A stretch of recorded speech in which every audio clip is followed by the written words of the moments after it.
cantik.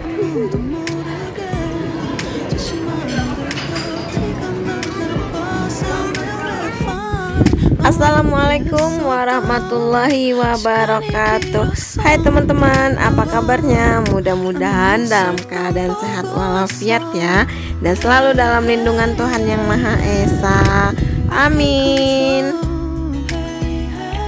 Nah, sebelum membuat anggaran dana untuk bulan Juli, kami mau refreshing otak dulu ya teman-teman. Biasanya dana-dana yang untuk jalan-jalan ke mall itu biasanya dana daruratnya yang dipakai ya teman-teman. Jadi tidak mengganggu pos-pos yang lainnya, sehingga tetap bisa berhemat dan menganggarkan dana di alokasi masing-masing.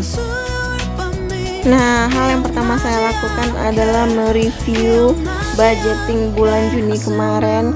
Nah, kebetulan di bulan Juni ini tidak ada dana yang tersisa ya teman-teman. Nah, jadi sedikit cerita. Bulan Juni ini kami kontak dengan orang yang terpapar COVID-19, tapi dia bisa dibilang OTG, orang tanpa gejala. Nah, selama 3 hari kontak dengan beliau, jadi saya kayaknya terpapar juga COVID-19 bersama anak. Cuman kami tidak swab antigen ataupun PCR karena lebih memilih isolasi mandiri di rumah saja.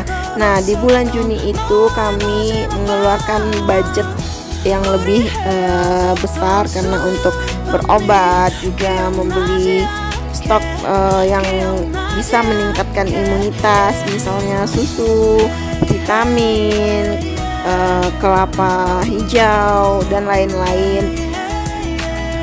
Nah, jadi teman-teman tetap jaga imunitas, terus patuhi protokol kesehatan agar keluarga dan sanak familinya aman dari COVID-19. COVID-19 ini bukan hanya mengganggu tubuh kita ya teman-teman, juga mengganggu kantong kita, membuat jadi bokeh. Jadi teman-teman tetap jaga kesehatan ya, tetap jaga imunitas. Nah, lanjut ke budgeting bulan Juli ini. Biasa pendapatan suami itu 4.500.000.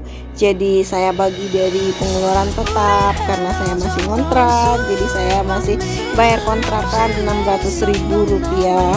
Terus bayar listrik bulan kemarin itu saya bayar 125.000. Sekarang naik menjadi 250.000 rupiah. Kayak naik 100% gitu ya teman-teman. Nah, lanjut arisan 275.000 rupiah. Jadi tabungan saya berbentuk arisan aja ya. Terus saya masih ada hutang 110.000 rupiah. Nah, karena masih memakai paket kuota internet, jadi untuk berdua saya anggarkan 204.000 rupiah.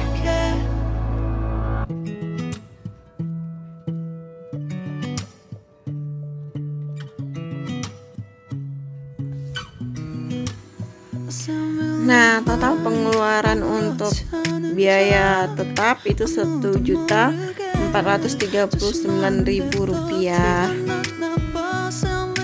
Nah, balik ke COVID tadi ya teman-teman. Gejala yang dirasakan itu seperti demam, batuk pilek, sakit kepala, mual, indera penciuman dan perasa juga hilang. Jadi kalau teman-teman merasa yang seperti itu, silakan swab antigen dulu ya, terus swab PCR juga. Karena kebetulan orang yang saya kontak dengan saya itu positif COVID, saya tidak swab juga karena ribet urusannya. Jadi saya putuskan isolasi mandiri dengan berbagai obat yang direkomendasikan oleh keluarga saya yang kebetulan terjadi rumah sakit juga, dan dia juga lagi terpapar COVID-19. Jadi kami saling semangat dan menyemangati gitu agar cepat sembuh dari COVID-19.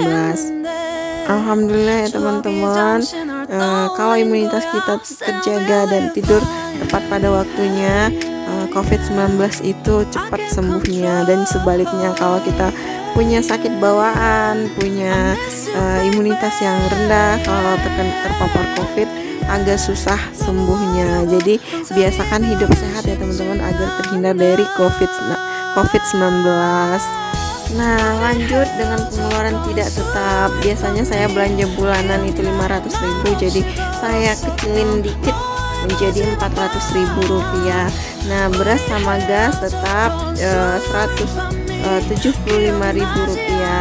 Terus pampers 100.000 rupiah. Nah, bulan ini rencananya saya mau sapih anak saya, jadi beli anggaran susu 100.000 rupiah untuk belajar dulu ya teman-teman, dari ASI pindah ke formula. Takutnya dia nggak doyan atau susunya nggak cocok, jadi saya beli dalam jumlah yang sedikit dulu.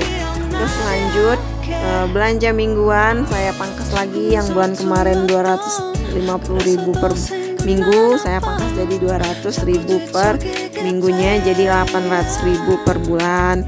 Terus lanjut ongkos suami seperti biasa 250.000 per minggu dikali 4 jadi 1 juta per bulannya.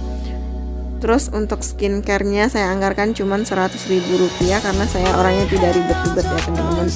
Nah, lanjut ke ganti oli dan servis motor itu saya anggarkan cuma 150.000 rupiah karena di bulan kemarin itu motornya udah diservis dan menghabiskan anggaran sekitar 300.000 rupiah.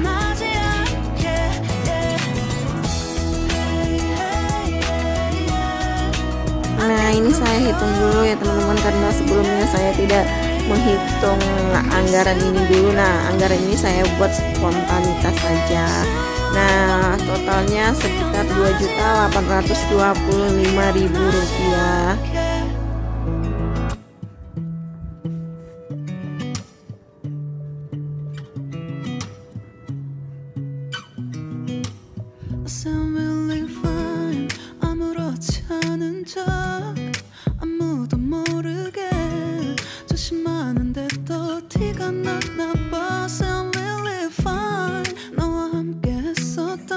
Nah, jadi sisa uangnya pengeluaran tetap ditambah pengeluaran tidak tetap, hasilnya 4.264.000 rupiah. Nah, ini dikurang dengan gaji tadi, sisa uangnya menjadi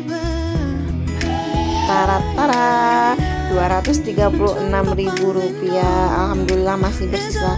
Jadi untuk sisanya ini saya anggarkan untuk sedekah, udah saya transfer.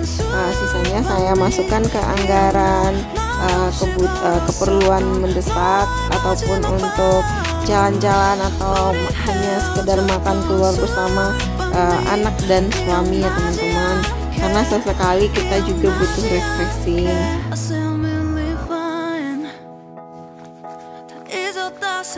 Nah, setelah selesai menganggarkan untuk bulan Juli ini, selanjutnya saya memasukkan ke pos masing-masing ya teman-teman.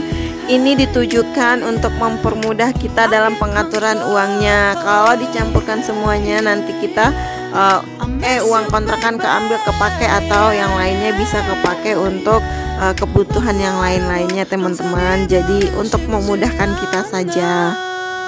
Nah, tipsnya untuk teman-teman kalau mau belanja bulanan ya, kita bawa uangnya pas-pasan untuk belanja bulanan. Terus kalau untuk belanja mingguan kita bawa sesuai dengan yang kita anggarkan, karena kalau kita bawa lebih, hasrat kita untuk membelanjakannya itu besar ya teman-teman, jadi matanya jelalatan kemana-mana. Nah, ini saya udah selesai memasukkan sesuai dengan pos masing-masing. Terima kasih kepada teman-teman yang udah subscribe. Tetap semangat teman-teman yang pemula juga. Assalamualaikum warahmatullahi wabarakatuh. Bye bye.